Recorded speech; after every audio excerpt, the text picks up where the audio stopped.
spring is springing, I mean, but we still do have snow. We get that regularly, but right now I would say it's a really good time to get some seed in the ground. So the benefits of starting from seed, there's a cost savings. It's about 1/5 of what you would do for sod. Of course, there are different inputs for grass seed. With sod, you lay it out, you roll it out, and that it's there. You have the gratification of the seed or the sod looking great. With grass seed, you plant it.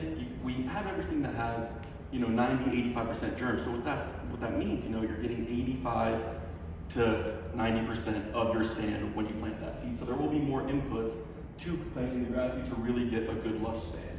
Another benefit is you can choose your varieties. A lot of Scott's, Pennington, and under the big brands, a lot of them are tested and grown in the Wisconsin, Midwest regions where you have a lot more water than we get in more stable conditions throughout the early spring, summertime. Because right now, it's 50 something today. We have some good weather on the way, but also during the week, there were blizzard warnings, of course. So with another part with benefits of the grass seed, root development. With root development, and if you pick the correct varieties for your zones, you're gonna get better establishment root development to go deeper, and that way it's more drought tolerant to these conditions that we get where for the next month or two, we're gonna get good spring snows and rains, but you get to about mid-May, and that kind of falls off, the water shuts off, it gets really, really hot. To go along with the variety, better adaptation to local conditions. Scott's and Pennington brands that get 20 to 30 inches of rain per year, those are not going to do as well in these Colorado environments. And with those as well, in those mixes, you're getting a lot more all-in-one varieties of, you get fertilizers, some mulches, as well as seeds. So in those bags, you're already cutting your seed out by about 50% with the coatings that they might provide. So with the seed, you have more benefits as far as adaptation and cost savings. The ideal planting times, as Harriet said, right now is a great time. It's a great time to get it going because we're going to take advantage of that moisture that we're going to get in these next couple of months. With moisture being paramount, take advantage of it. Right now, if you plant the seed and let's say we get another cold snap as far as a blizzard or something like that, the soil temperature is still too low for the grass seed to really do anything. So if you get the seed in the ground, it'll take advantage of that water and it'll loosen that shell up. So when the soil temperature does reach that 50 to 65 degrees for cool season grasses, you'll start to see a good pop. For me, I'd rather be early than late on it. So I'm going to be like right now into mid-April, I would say is the prime time to really try to get something in there. The second best time that people know about is going to be fall, when we've gotten out of that warm season and then you can actually get some more seed. And that's the cool thing about Colorado. It says avoid peak summer. I would amend that and say if you do have the irrigation to put it in there, I would recommend putting it in there because the seed is a living organism. So if you overseed or seed a new lawn and it doesn't have the right adequate amount of moisture or water, those seedlings are going to compete for the groundwater, and what comes up will be weaker. And obviously from that weak stand, it'll get burned out by the sun, and then that's when we get the call of your stuff doesn't work. That's something we try to avoid as much as we can. With your warm seasons, late May to early July, that's when your soil temperature is going to be about 60 to 70. In Colorado, the warm season, it can be brutal and it can be truncated by an early onset cold in the fall. Now that doesn't happen too often, but with some of the warm seasons that we see, like the buffalo grasses or blue grandmas, they take a long time to germinate. So if you let's say you want to plant a buffalo grass, I would say the best time is late May to early June because it has typically a 45-day germ as far as the buffalo grass goes, and on that, if you're a couple weeks too late, it's going to be stunted, and then once you get to that fall cool season, you're like, what happened? What's going on with the seed? So with that, you really want to make sure you get on the earlier side than the later side with the warm seasons as far as Colorado goes. Dormant seeding, I'm a seed and sow. If you call me November, December, you ask me if it's a good time to plant seed, I'll always say yes. Because get it in the ground, let it overwinter, and in the same vein of spring taking advantage of that spring moisture, you're going to take advantage of that winter moisture. So with that said, you're going to have a stand that's more ready to go in that early springtime rather than if you were to plant it in spring and wait till that warm season. Now preparing the soil, this is, as Harriet was saying, one of the more important parts and also overlooked. In Colorado, understanding that this is a high desert, what's on the east side of I-25 is not the same as what's on the west of I-25. I mean, out east, you're gonna get more sand and loam, whereas closer to the mountain, you're gonna get that clay and rock. So, you really wanna make sure your soil is hovering around that 6 to 7.5 pH. That is the optimum pH for that seed to grow in our conditions. To get soil tests, there are several resources you can use. There are NRCS outlets you can use. There's a CSU Spur over there in Commerce City that we've utilized. We tried running seed tests last year. We got good feedback, but overall, we couldn't answer all the questions that came back with the tests and that. So I'll utilize the NRCS and CSU Spur for those tests if you're looking at it, if you're having a hard time growing anything in that medium. What I've seen, especially lately with the developers that I work with, what they're using, they're digging out all these houses, and what they're putting back in the yards is the filter. So filter is a really, really bad soil medium because there's just no organic matter in it. It's tough, but you know they level it, they grade it, it looks good, but when it comes time to plant, there's nothing there, and the seed generally does struggle. After you want to check your soil, your pH, you want to really have a nice smooth medium for that grass seed to grow. So removing the rocks, sticks, weeds, and debris, that'll really help it not compete with what's going on. Now we do say, since we don't really sell a lot of herbicides or anything out of our location, seed is a great competitor to weeds. Yes, sir? Sorry, I didn't interrupt. Yeah. Going back to the soil, testing the pH. Yeah. Test it, adjust it, with lime or sulfur. You need to wait before you see that.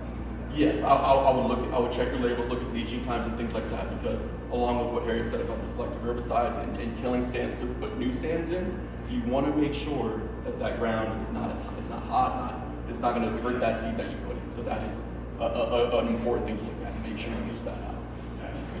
Yep.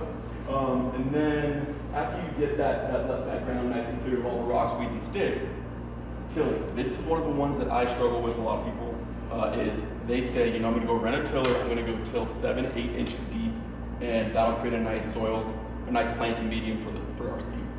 That is something that I don't recommend. I recommend 1.5 inches to about 3 inches for that, because the root growth of the seed, 3 to 4 inches is what you're going to get. If you start going any deeper than that 3-4 inches, as far as tilling is concerned, you're going to go into the seed bank. And what's in the seed bank is a bunch of weeds, and they grow without any input. So if you till all that up, you're going to get a lot of weeds. And if you till that up, plant the seed, you start to get weeds. What we get pushed back on is we're selling weeds in bags, where it's like, okay, you ask them what happened. Well, we tilled 6-7 inches. You tilled up a lot of things that you didn't want to see anyway. Yes, sir. For these being slow, is aeration work? Absolutely. Anything where you can open that up. I mean, right now, I would recommend like a deep tine aeration, anything to reduce that compaction, especially in Colorado with the soils that we do get, clays, loams, out east, sand, whatever, that's easy. But for the most part, what I deal with is people with clay, people with rock. So that really can be tough. That's why we talk about getting the debris and tilling only slightly, because if you want to bring up rock, feel free to go 5-6 inches. If that's just what is going to happen. And then as you're tilling, we recommend throw some organic matter in there just to increase the fertility of the soil, adding microbes and all of that stuff. That will be very important. Any other questions on this? Yes, ma'am. Do you aerate before you seed? I would, yes, ma'am. Yep, you can aerate, and then I would put that seed down, then you top dress it with a light layer of sand, maybe like 1/8 of an inch. Because another part of that, and we'll cover that here shortly, is you want to cover it with 1/8 inch of soil comp, whatever you got going. But a lot of people will put 2 to 3 inches on top for the seed. It just can't. It doesn't know where it is. You could have done everything right, but if you bury it too deep, it can't feel the sun. The soil temperature is not going to be right for it. So with that, make sure you're being mindful of what type of cover you're going to put on that. So if it's overseeding, you aerate from the seed, you have to rake it? I would rake back over it for the reason that if you're throwing the seed just out there on top, with birds and things like that, seed soil contact is going to be paramount in what you're doing. So I have people that are up in Aspen, Vale, Avon area that a couple weeks ago they're like, hey, can we start seeding now? And I was like, well, you're at 9,000 feet. What type of snow are you getting? She's talking, what if we just throw it out on top of the snow and then let that push it? And in that situation, it's kind of a gamble. So for me, if you can get that seed soil contact, that's really where you're going to get your money's worth. So you put too much compost on your soil? Absolutely, yes, sir. So What do you recommend? How much compost do you recommend to put on soil? I would say it all goes back. It depends on what you're looking at for your soil test, because that'll kind of dial in what you're going to need to, as far as compost, the numbers of NPK. So it kind of varies which Where do you send your soil to get a test? The CSU Spur and NRCS is where we've recommended people to, because what you can do, you can look online and they can send you a kit. You can take your samples and then you'll send that back out to them, and then they'll send you an accurate reading of what you might need, and they can recommend what you can do as far as compost for that. So it's kind of a loaded question to really give it to you like that. Yes, sir. Can you use sheep manure instead of compost? Absolutely. We sell multiple products that aren't just compost based. We use humates, which is essentially chicken poop. So I mean, there's a lot of different things you can use as far as getting that fertility up in your soil.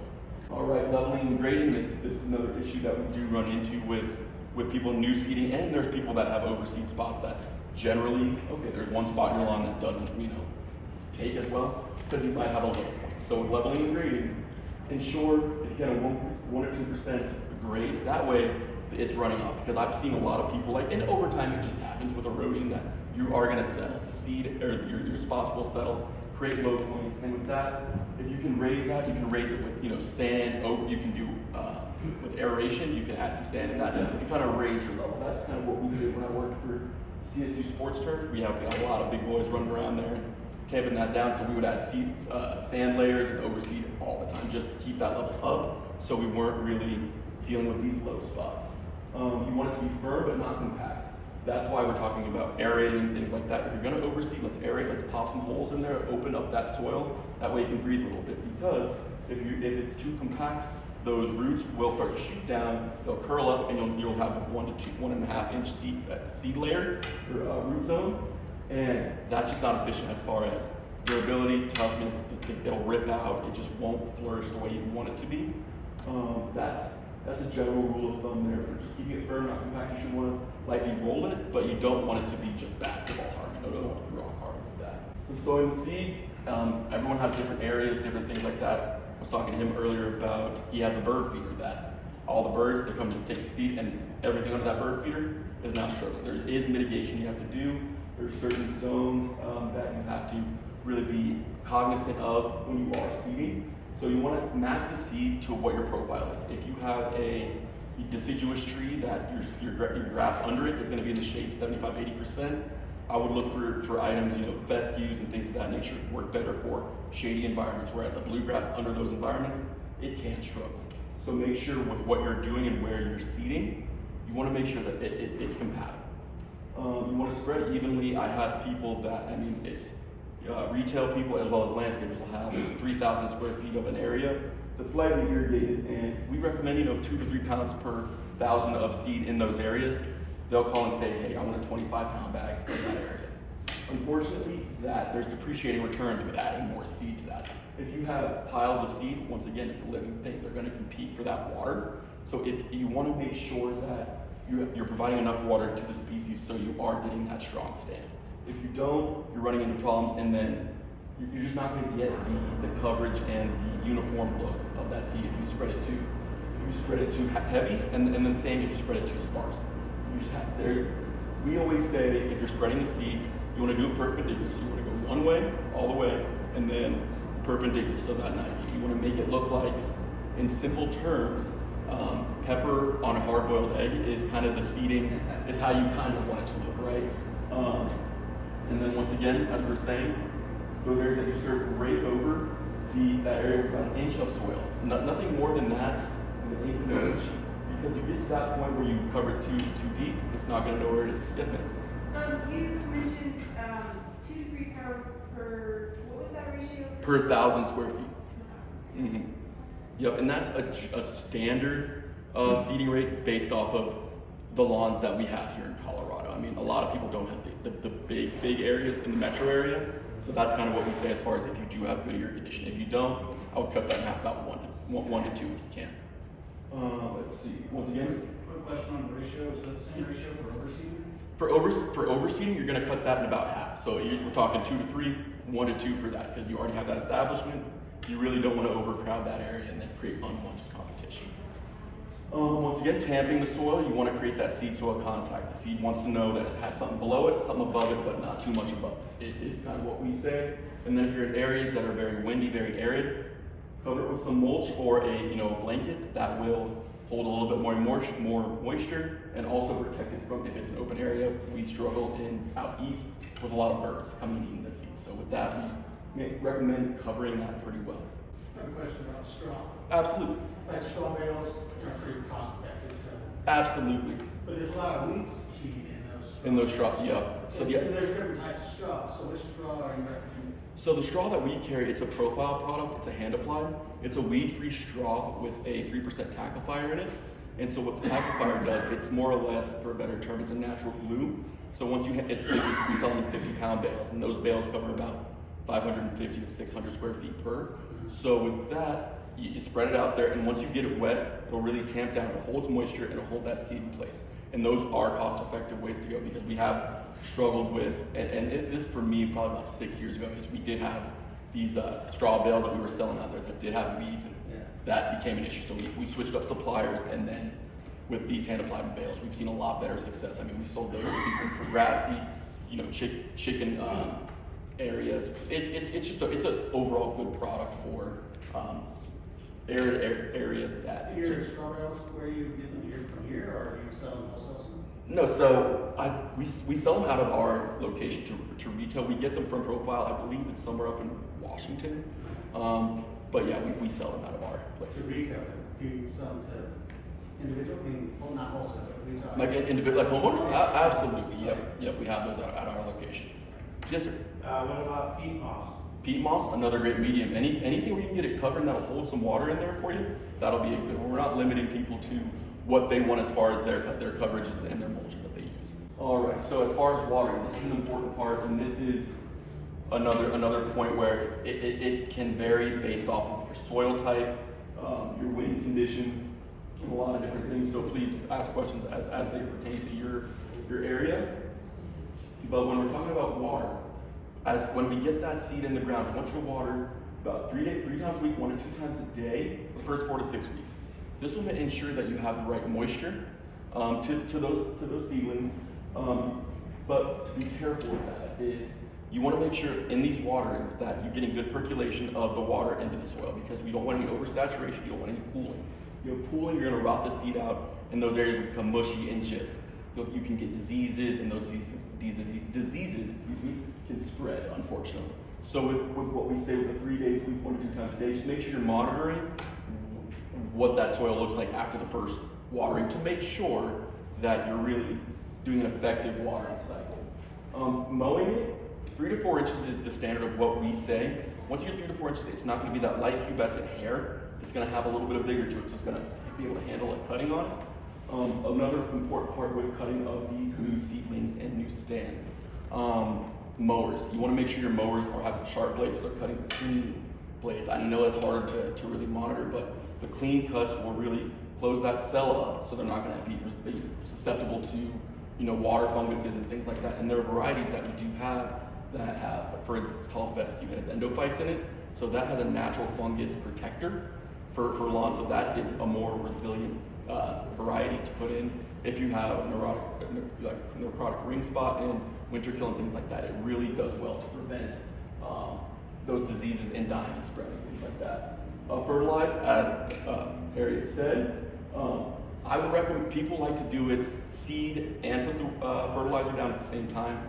I recommend against it because unless it's an overseeding project. If you're overseeding, go ahead and feed that whole lawn with that. But if you're new seeding and it's an open area, if you put that seed down and then you fertilize right after it, what you're going to do is you're going to the seed's in its shell, it's still kind of dormant, so you're not actually feeding that plant at the moment. What you're doing is you're feeding whatever's around that plant. So if you put that seed in and fertilize it right away, you're actually going to be fertilizing whatever dormant weeds are in there, and weeds grow easier than anything. So if you feed them, you're going to really get some weeds, and that's where you're like, okay, I just planted weeds instead of seeds. So I would say 4 to 6 weeks, roughly after that first mowing, it would be a good time to really get that fertilizer in, just to really feed it, especially getting into your warm seasons. But once you have that early lawn and it's being maintained, you want to shift the watering from those frequent waterings a couple times a day, 3 times a week. You want to do it less frequently, so you want to stress that root system out. Because in those first 4 to 6 weeks, that root system has grown, but it's only probably gone 1 to 2 inches down, and you want to really push it deeper. So when you stress it out, that plant will shoot roots down to find water deeper in that soil and create more of a heat tolerant resistant plant. Because if you just, all you do is water that 3 times a week, 2 times a day, it's gonna stay up top and have no reason to ever look for anything lower in the ground. So that is something that I recommend wholeheartedly. Mowing, as I said, 3 to 5 inches, that'll do it. And then also keep in mind of the rule of thirds. If it's been a long time since you've cut your grass, you don't want to go from a 6-inch plant to down to 2.5-inch plant. That's going to really stress it out. You're going to scalp it. It's going to stress, and in a lot of cases, not all cases, it will die. And that's not what we want. So really make sure that if you're cutting a 6-inch plant, do a rule of thirds, just 1/3, just 1/3 of whatever that height might be. And then fertilizing every 6 to 8 weeks, 4 to 6 times a year. And then sow.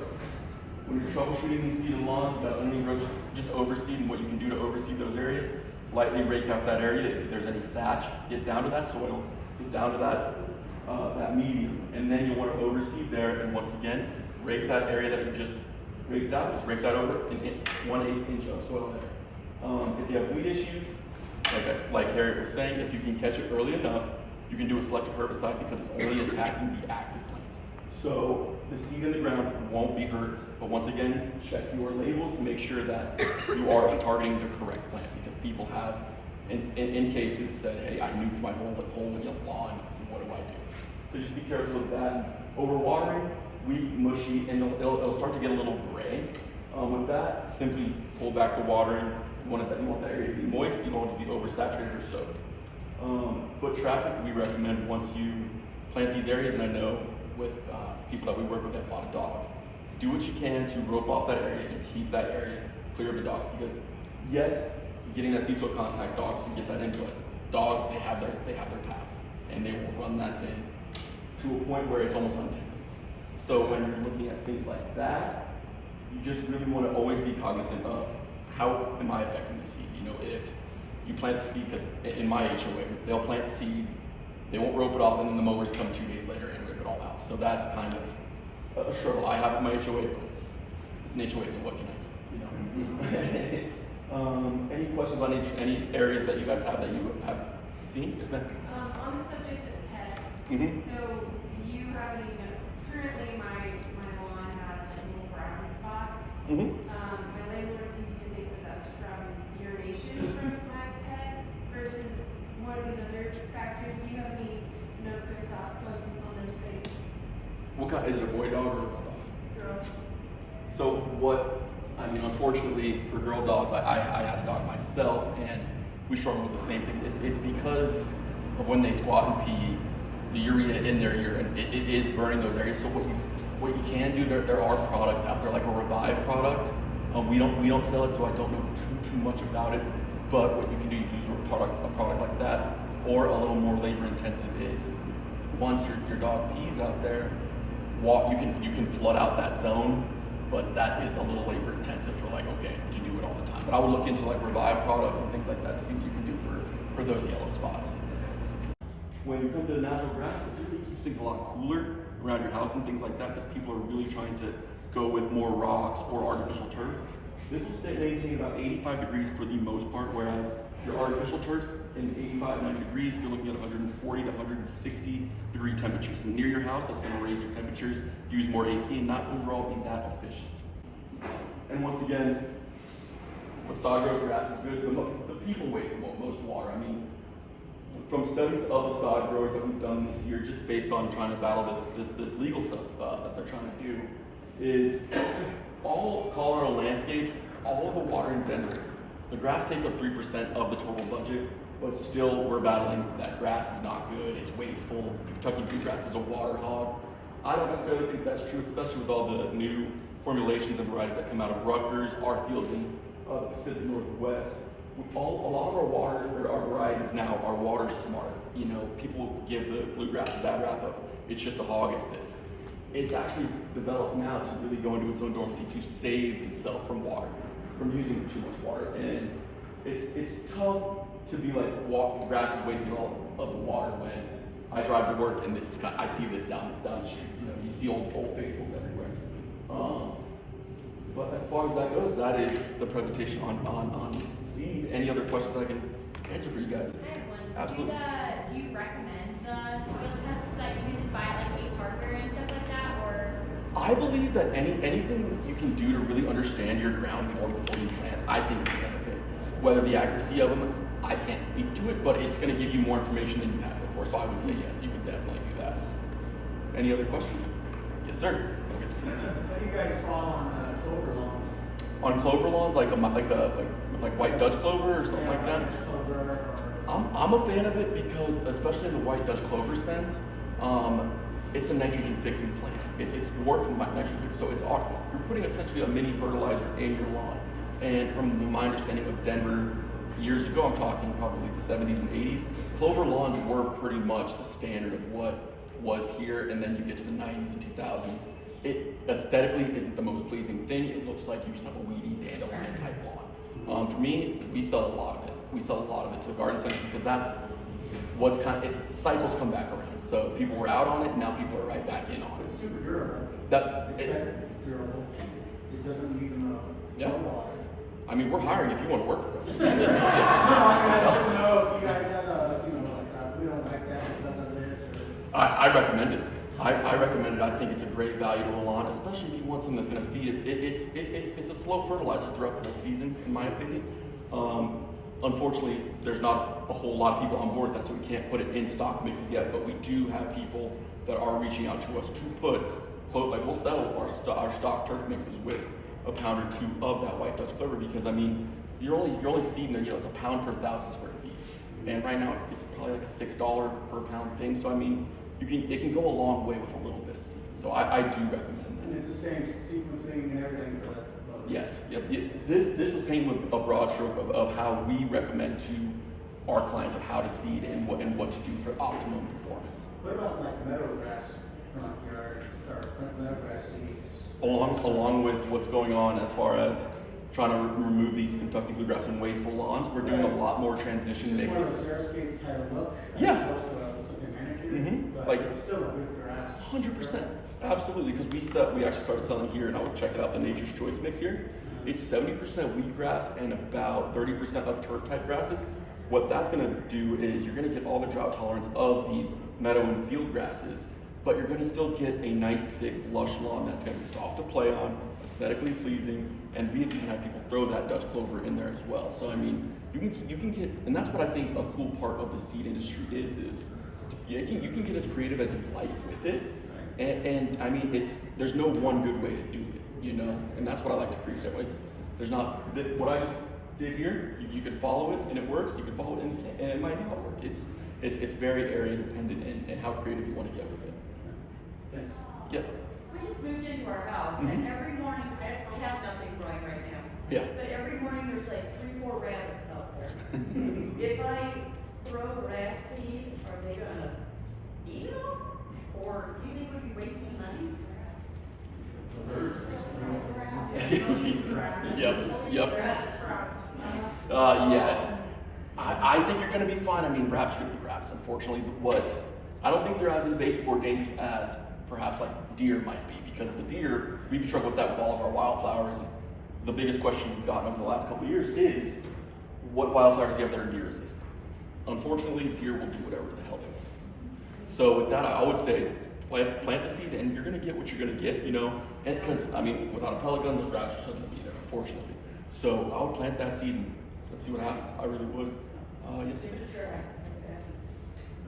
Yeah, so we did have our soil tested, and its pH is too high, so I put sulfur. But how often should that be done? When you fertilize, just include the sulfur with it? I would, if you're going to do an application like that, yes, you can do that. I would do that early spring and fall. I would like a couple applications. If you're going to seed, I'll just put that down. That way, you're just going to help mitigate it from rising too high. Do you know why it was in the soil test? What made it high? I mean, my guess is it's probably from where they dug the basement out, and just I don't know. I wasn't in the house when it was built, but probably that. Okay. Cool. Next question. Yes, sir. Yeah, I planted Kentucky bluegrass a few years ago, and I got Japanese beetles came in. Nasty. Yeah. Said, are they Japanese beetles? they kill your lawn, doesn't matter what kind of seed you use. Unfortunately, the Japanese beetle is a nasty invasive pest. Unfortunately, they're aggressive. I mean, we've seen an uptick in them in the last 3 to 4 years, and we're still looking for solutions and ways to really get after them without using, you know, the real dangerous chemicals and things like that. Yes, sir? One more question. Yeah. So, my lawn's compacted and bare. I nuked it last year, Mhm. weed out of it, and annihilated it. And so now I have a very compact earth that is just sandy and sunken. Mm-hmm.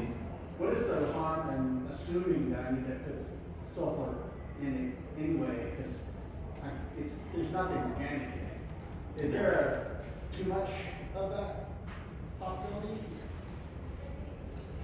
So when it comes to that, I believe you can any type of those things you put into the soil, you can overdo it.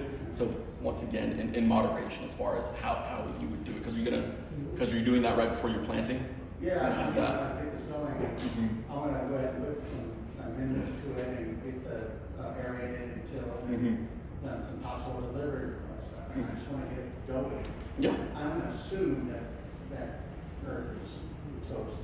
And so I was gonna just throw that in there, but I'm not gonna test it. Right. I mean, sulfur, like it's not gonna nuke your whole lawn. I would say if what your seeding plan might be, I think you Just should. go ahead and assume. I would think you would be okay. Okay. Yes. Any other questions? Yes, ma'am. Are there any tools to help you narrow down what type of seed is good for your, like, do you have any sort of filters on your website where it's like? So we are adding different things to this new website that we do have, and we do have one of our coworkers, Izzy, working on things like that, of filters of, okay, you want a shady lawn that has X, Y, and Z. We're developing something like that because that is a question that we get a lot of. And so yeah, it's in the works. Okay. It's in the works. And then can you touch on the wildflower mixes a little bit? Yeah. What type of questions would you have on that? Well, so we're on like a half-acre lot. Uh-huh. We have some grass, and then we have a lot of just dead area. Sure. Some of it we want to create kind of more natural grasses, and then some we want like just a lovely wildflower area. Yeah, sure. So I don't know if I have a question, but is that something that you can grow in like a, I don't know, 20-yard stretch? 100%. Yeah, no, with our seed mix, our bloomers varieties. So one that we sell a lot of, which would be our Rocky Mountain wildflower. It's a mix of annuals and perennials. We've seen it grown in some harsh conditions. We've seen it grown in fields. We've seen it grown in pots. So I mean, in those smaller areas, there's no problem with it, I would say. Yes, sir. One more question. No, please, many So, more. I have an area where people had a house before us, put tiny, just tiny, all over that corner and area I'm gonna convert to, Mhm. grass area. Yep. Is that pine when you come out? Oh, 100%. A big thing about Colorado is we do have a lot of evergreen, and with the evergreens that we do have, when they drop needles, the needles are super acidic. So any of those pine needles, you want to really mitigate that out and get that gone. Because with that, is there a big spruce or evergreen right up there? Yeah, I've got pine, big Yeah. pines in that area, Echter pines. Yep. So, It's just- yeah, if it's that thick, I would say get that out of there. And then for the grass that I would recommend that handles the acidity the best. I'm not saying it's resistant or it's gonna fight it off. Would be any type of fine fescue or a tall fescue. Those will handle acidity a little bit better, but typically under those evergreen trees, it can be pretty tough. So we can mitigate it by just putting down some neutralizer or anything like that. It's tough. It's very hard. It's gonna be very hard. Because there's a lot of it. I bet. Yep. Yep. Well, I thank you guys so much for coming today. I'll be around here for the next probably 30, 45 minutes. So if you have any questions for me or anything I can do for you, please let me know. Once again, thank you guys for showing up. Thank you.